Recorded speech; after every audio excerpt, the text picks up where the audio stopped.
What is retinal detachment? This is Dr. Anina Abraham from Advanced Retina Care, Hyderabad, India.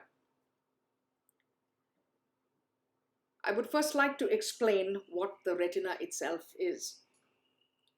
This is a cross-section of the eye. As you can see, it has been cut in a certain way so we understand how the light rays pass into the eye and then from there to the brain. This is the direction in which light rays pass. They need to pass through the pupil, through the lens,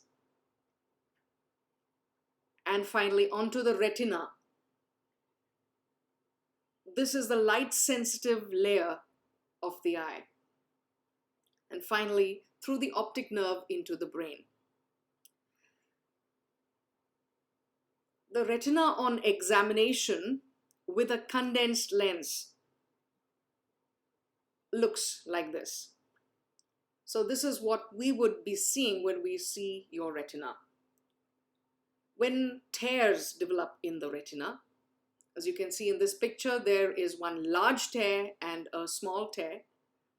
This has caused fluid to go under the retina and separate it from the underlying layer. This is what we call a retinal detachment. Why do tears occur? Most likely they occur spontaneously. When the jelly inside the eye suddenly shrinks, it can tear off the retina. In this picture, we have shown you how an early laser treatment, as seen by these yellow spots, can contain a small retinal detachment or a small tear. When laser is done on time, the retinal detachment does not spread to involve the rest of the retina. When laser is not done, the whole retina eventually gets detached. At this time, surgery becomes the only option. What are the procedures we do for retinal detachment? The most common one is something called vitrectomy, in which 3 instruments are passed into the eye, and from behind, the jelly is removed and the retina is settled. This is the lens of the eye, which becomes cloudy and then becomes a cataract. So when a cataract surgery is performed, this lens is removed. In retina procedures, this lens is not touched. Treatment is done behind the eye.